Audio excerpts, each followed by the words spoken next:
Well, despite the president's repeated efforts to get them out, American troops remain deployed in parts of Syria. If Washington has its way, they will be there until you are old, or even longer, forever. But it could be worse. 19 months ago, Washington was demanding that the U.S. government topple the Assad government completely. Must do it now. The justification for this was a supposed chemical weapons attack in the town of Douma. Now, no one in Washington had seen the attack. No American had seen it. Nobody in Congress could tell you what proof existed that the attack had actually taken place or that Assad's government was behind it rather than some other faction, and there were many, in the country's civil war. But it didn't matter that there was literally no evidence. Everybody in Washington began agitating for regime change war immediately, and especially on the left. Bill Kristol and Max Boot and everyone at MSNBC and CNN, they were completely for it. This show was not for it. We didn't deny the attack happened. We just told people to be skeptical. Universal bipartisan agreement on anything is usually the first sign that something deeply unwise is about to happen, if only because there is nobody left to ask skeptical questions. And we should be skeptical of this, starting with the poison gas attack itself. All the geniuses tell us that Assad killed those children. But do they really know that? Of course they don't really know that. They're making it up. They have no real idea what happened. And now the same people who brought you a dying American middle class, undefended American borders, and endless pointless wars in countries you could not find on a map are telling the president he's got to depose Assad for reasons that are both unclear and demonstrably dishonest.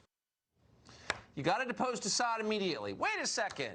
How did it work when we deposed the last 4 Arab leaders? And wait a second, didn't the Assad government, evil as it may be, protect all the Christians? Shut up, they said. You got to do it now. Well, fortunately, President Trump limited his response to another wave of missile strikes, rather than sending U.S. troops in to topple yet another government in the region. But now it looks like even that response may have not been justified at all. So last spring, the official report of the Organization for the Prohibition of Chemical Weapons, which is the group that monitors chemical weapons globally, said the Douma attack was caused by 2 chlorine gas canisters that were dropped from an airplane. That would suggest the Assad government was behind the attack. Okay.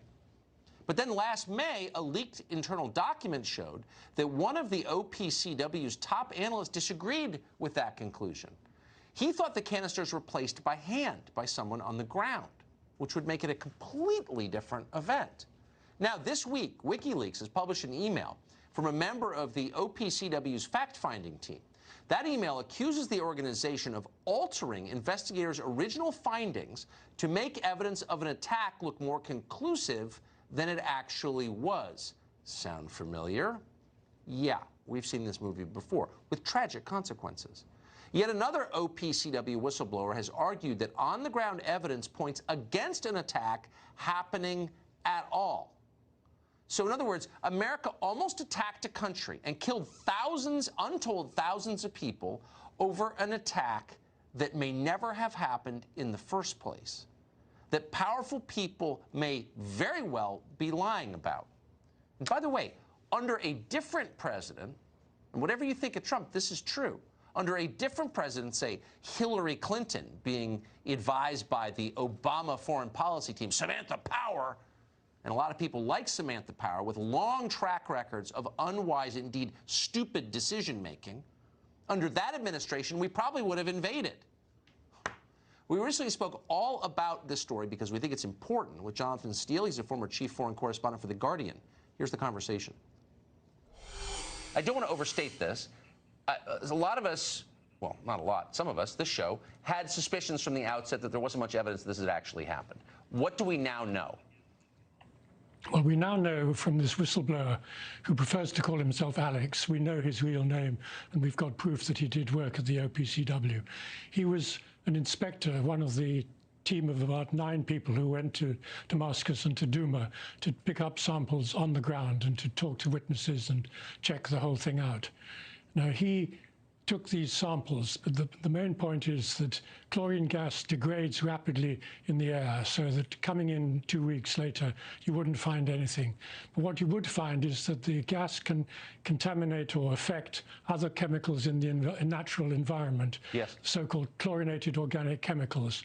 But the difficulty is that they exist anyway in the natural environment anyway, and in water and so on. And so the crucial thing is the levels.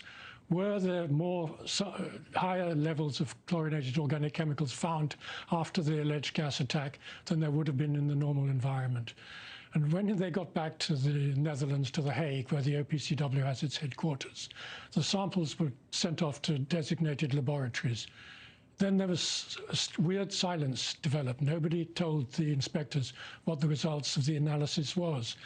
And it was only by chance that the inspector found out that 3 weeks earlier the results had come in and they showed no difference at all.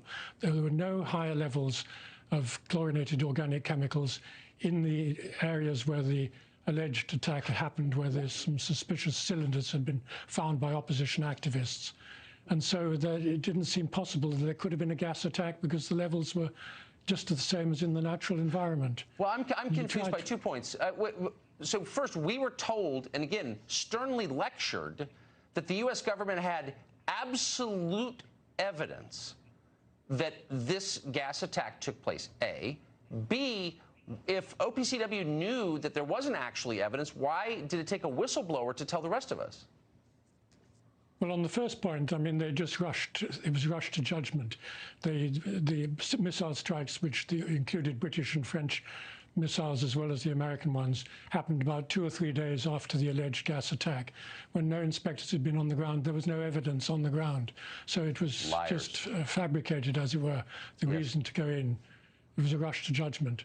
But the second point is that there was no real reason why Assad would make an attack at this stage, because he was already capturing most of Douma and was about to capture the rest of it. He didn't need to go in for a chemical gas attack at that stage.